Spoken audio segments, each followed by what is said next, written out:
Hello and welcome to Economic Forum, where we discuss various issues affecting our economy in Zimbabwe.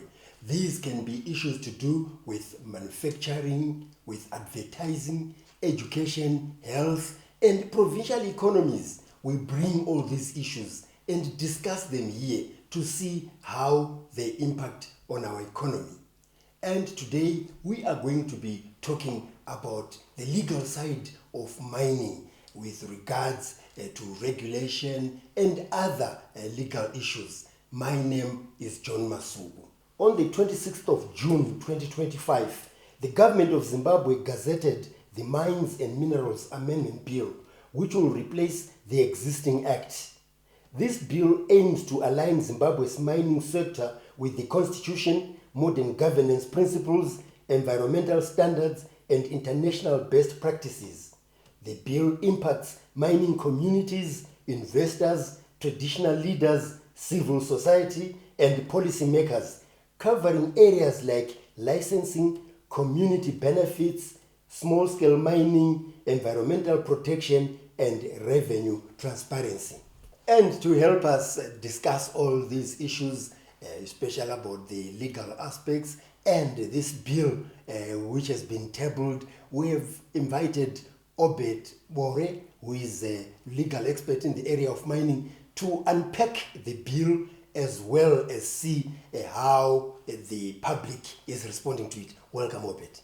Thank you so much, Mr. Masuku. Yes, we've had this program with your colleagues and they've explained the past, especially the 1961 Act that needs to be amended because so many things have changed. And also campaigning or advocating for the bill, and I'm sure you're very happy that it's finally there. So why this bill? It's very important for people to know that the mining sector currently is being governed by an old piece of law or an old piece of legislation that was passed in 1961, like you said, Mr. Masuku. So there are a lot of things that have changed in the mining sector, not only within Zimbabwe, but globally in terms of international best practices, which is why Zimbabwe is also trying to catch up by reforming its mining legislation. All Zimbabweans know that we have a constitution that was passed in 2013, and this constitution that was passed in 2013 has a number of progressive provisions that all other laws have to be aligned with. So if you like, one of the provisions that is in the constitution that is very central to governance of the mining sector is section 13, which talks about community benefits. It's crafted in such a way that communities have to benefit from the natural resources in their areas where they are being extracted. So as part of ensuring that we bring this mining law into the current context where communities in areas where extraction is happening do benefit, the government through the Ministry of Mines saw it fit to come up with this mines bill. Maybe it's important to mention some of the major features when we say that the 1961 Act is so archaic and almost retrogressive. What is it really that you want to push for, which is more progressive in today's world? So when it comes to licensing of mining sector, the Mines and Minerals Act that we currently have has created a multiplicity of licenses, which makes it even harder for even private sector to navigate the mining legal framework. So from a private sector investment, it is also in the interest of business to ensure that we streamline the mining licenses. Beyond private sector investment interest, the other concern is around community benefits. Like I said, currently the Mines and Minerals Act doesn't stipulate how communities should benefit from the sector when these resources are actually sitting with them. Then when it goes to transparency and accountability of the sector, ensuring that all stakeholders understand how the sector is governed, things around the contracts that in certain instances government enter into with mining companies. At an international level, there are frameworks that now demand mining contracts, including revenue, to be disclosed.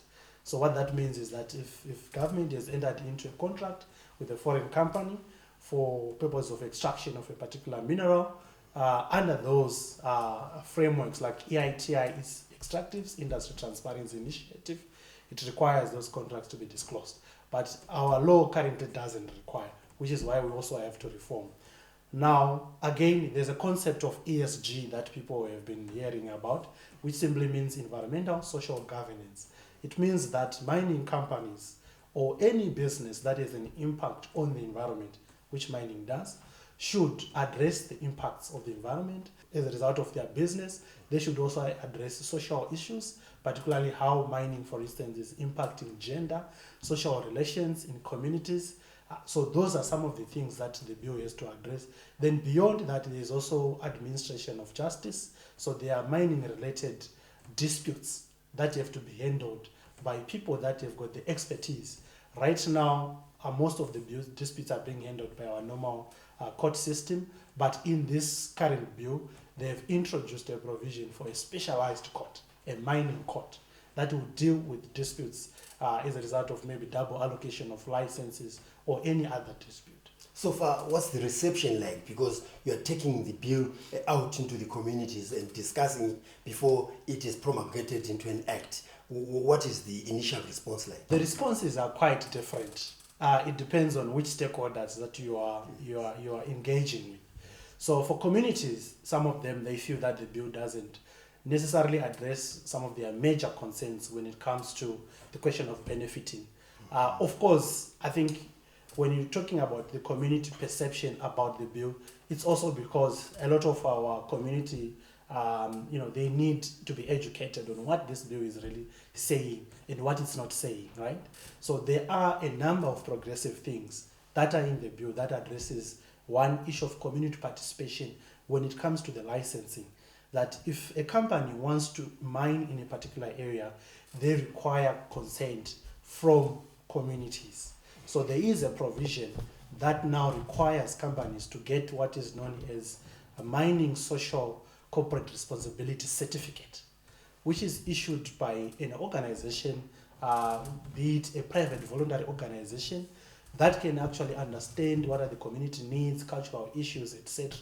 Well, Obed, I have to stop you there. There's quite a lot. You've just explained the feedback from the communities and that different stakeholders are receiving the bill differently. So we'll continue with all that in the second segment of Economic Forum, where today we are looking at the legal aspects of mining with our guest here, who is Obed Bore.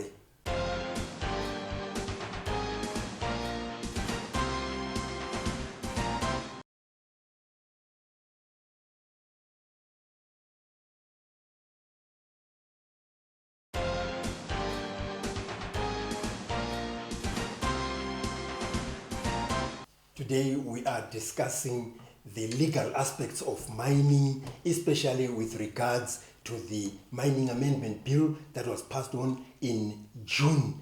And we've got Obed Bore here, who is an expert in that area, who is unpacking it. And we've just explained to the viewers that communities have received it, but they also have raised some concerns. And we're also going to share with us what other stakeholders are saying about it. So just wind up about communities and then tell us about other stakeholders. So beyond communities, other stakeholders that are concerned about the bill is small-scale miners, or the typical Makorokoza, if you like. So that stakeholder is very important in our economy, given that when you look at perhaps even the gold sector, they are responsible also for quite a substantial amount of contribution to our revenue, particularly in the gold sector, small-scale miners. So those stakeholders have raised concerns about the bill, and their concerns stem from the fact that the bill doesn't have provisions that formalize them, how they should operate, because there is a definition which, according to small-scale miners, is quite limiting.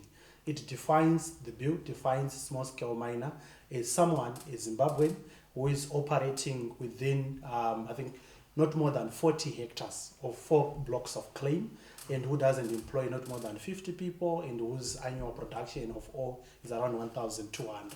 So for them, that is a limiting definition which doesn't necessarily recognize small-scale miners. Beyond this category, the private sector, obviously represented by the Chamber of Mines, so the big guys have also raised concerns around how the bill could actually make the cost of compliance being much more expensive particularly complying with environmental reporting requirements. So those are some of the stakeholders that have also raised concerns beyond the communities. One issue that we discussed with your colleagues in past programs was the issue of claims, where someone can just mine in the middle of another's farm, and there they really wanted the law to protect them. Is it something that the farmers can smile about, that it is being taken care of? Yes, the bill does take care of the what people could say farmer-miner conflict. It sets parameters within which mining can take place. Already, even the current Mines Act does have parameters. It's only that people are not following it. You are not allowed to mine within, I think it's about 100 meters from a homestead, a deep tank, or any other public infrastructure. So when it comes to farmers, the bill does provide for what they call surface rights. So farmers have surface rights, which means they can farm. But of course, these two economic activities, sometimes they do clash. So what happens when that happens, when they clash? The bill has a provision that if a miner wants to come in and they see that this is someone's land, the farmer is supposed to give consent that you can go ahead with your mining activity. But if the farmer's farm is quite large, for instance, if it's more than 100 hectares, then consent is not required for the excess if it's more than 100 hectares. Those are some of the concerns that are raised. But let's look at the rights. What someone will say, this is my right. I think you've alluded to them. But what is it that someone can say, I'm holding this and my right here has been broken? So if a farmer, coming back to the issue of the farmer, if there are surface rights that you have talked about to farm, you have been affected by mining, the bill has a provision for compensation. So I think it's around clause 185, 184 that provides a framework for compensation. The ministry have set up what they call Mining Industry Protection Fund in the bill. And that protection fund is supposed to assist anyone who is impacted negatively by mining. So mining companies should contribute to this fund, which the ministry will then use to compensate anyone whose rights are affected as a result of mining. Other rights that exist, obviously the communities have rights, is stipulated in the constitution. They also have to be consulted. There's a process called environmental impact assessment that is done whenever mining is supposed to take place. And that process previously was just regulated, obviously, by the EMA Act, the Environmental Management Act. But in clause 3 of the bill, there is a provision now that even if one gets a mining title or mining license, they still need to go and get an EIA. So it is now a new provision that was not there in the Mines Act, or that is not in the current Act. Having said that, Obed, when people are out there in their mines, in their farms and so forth, with regards to the regulator and the Ministry of Mines, who is the nearest person, especially nowadays when you talk about devolution? Where do they go to with all these concerns? So the nearest person to the ground for the mining the sector is the PMD. So PMD is Provincial Mining Director. They are based at the provincial level. Okay. So these people actually are the first port of call if anyone has got any concerns in the mining sector.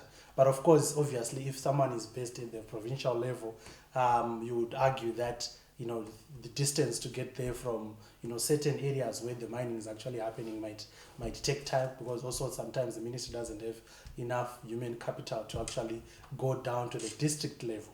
So the provincial mining director is the closest person that can interact with stakeholders. Just to wind up this segment, the other thing is inspection, where there are so many illegal activities and the degradation of the environment going on, as if there's no inspection taking place. Is there anything that the bill is protecting in order for more inspection to take place?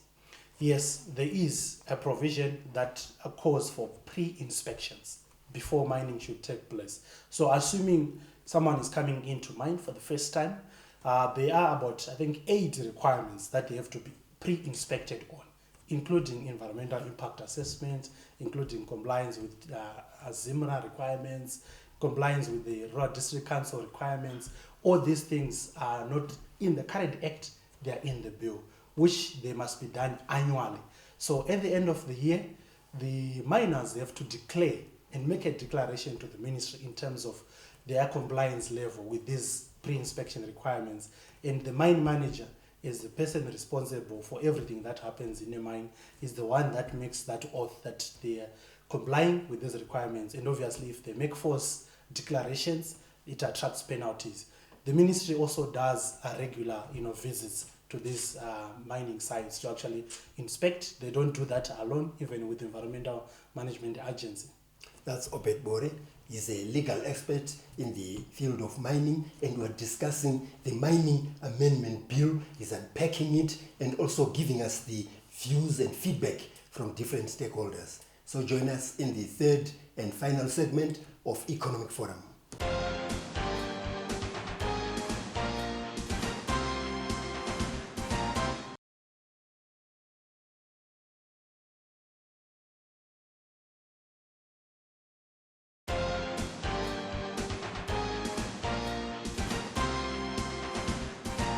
As we discuss mining, it is important to also understand the legal aspects, what is expected within the law and the constitution. And this is what we've been discussing in this program with our guest here, who is Obed Bore. Now, Obed, the citizen engagement, as well as other issues with regards to this bill, you have mentioned their concerns and other things. But in order for the bill to be successful and for people not to cry foul afterwards, how is their engagement at the moment? There are opportunities for citizens to engage with the lawmaking process, not just this bill, any law. So what are those opportunities? There are what are known as public hearings. So these public hearings are conducted by the Parliament Portfolio Committee responsible for mining. So now that this bill has been gazetted, the process that must happen and led by that PPC committee is those public hearings. So they will go around the country. In all the mining districts, the Parliament will go there and consult the citizens to understand what are their key concerns in terms of this bill.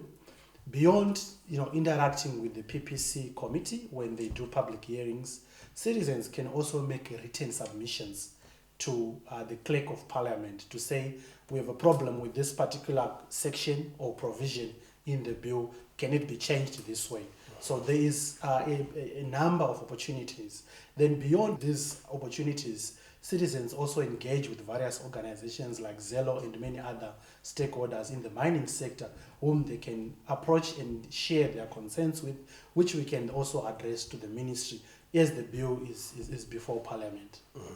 You've just mentioned some of the advocacy organizations that are involved. At times, when you listen to them, when they're responding to different bills, you find that they are speaking at cross purposes. And in this area of the law and mining, how are you working together to ensure that when you meet the portfolio committee, you are not going separate ways? So as an organization in Zelo, we have engaged a number of organizations to understand their concerns on the bill. We have actually done an analysis of the bill, which was informed by different organizations. So we engaged those that are working on gender. We have interest on women in mining. They have shared their concerns. We have also engaged those that are interested in climate change, those that are working with farmers, with children. And so our analysis was to say, how can we ensure that we come up with these recommendations in a holistic manner, in a comprehensive manner, in a coordinated manner. So that is one of the approaches that we have done. But of course, it doesn't close the opportunities for individual citizens or institutions to engage with the bill or to send their submissions to Parliament. Mm-hmm. How do you engage foreigners? Because we see most of them are now involved in mining. Here we're talking mainly about Zimbabweans and Zimbabwean law and constitution. But in order for foreigners to appreciate our environment, to appreciate our laws, how are you reaching out to them? In the mining sector, there are representatives of foreign companies. Obviously, they have to set up, in terms of our laws, they have to set up their companies here, and they have institutions like Chamber of Mines. So the Chamber of Mines is a representation of a number of foreign companies that we have that are operating here, be it Chinese, be it Australian, be it Canadian, they are members of the chamber. So we engage with the Chamber of Mines to also understand what are the concerns of private sector, but also to share with them what are the concerns of communities where their members, who are the mining companies, are operating in. And how have you succeeded in that area? We have had a number of engagements with companies in the platinum sector. For instance, along the Great Dyke, we know a number of the companies there. Then we also have companies that are operating in the lithium sector that we have engaged with, particularly even some of the Chinese companies, to understand what are their challenges, but also to share with them that these are some of the problems that communities have that they should address, which doesn't have to wait for the bill. Obet, obviously, mining contributes significantly to our gross domestic product, but there are also strategic minerals that that we look forward to in bringing more revenue. Are they mentioned in this bill differently? Differently, yes, in the sense that the 2022 bill that was before Parliament had a list of about 6 strategic minerals, which the government had identified that these minerals we must have at least some increased oversight on how they are managed because of their economic importance to the country in terms of bringing in revenue. So these minerals included lithium, natural gas, coal, or diamond. The reason why these minerals was because of their economic importance to the country. Diamond is included, coal for energy reasons, energy security. But in this bill, there's only one mineral that is mentioned as strategic. So this mineral is diamond. And what that means is that at the moment, there's not more than, I think, 5 companies that can explore that. So it's a mineral that can only be exploited by very few companies. It's because of their strategic importance. However, it does not close the opportunity for other minerals to be designated as strategic. So other minerals like lithium could find their way back. The Minister of Mines has that prerogative or that discretion to designate mineral as and when also they look at what is happening in the international market, what is the demand like, what is the prices like, to ascertain which mineral can become a strategic mineral. Well, that's Obet Bore. We've been discussing about the legal side of mining and how the activities actually link with the current legislation as well as the Constitution of Zimbabwe. So the bill is under discussion, and it is important that everyone, every stakeholder participates so that there is no crying foul after the act has been promulgated.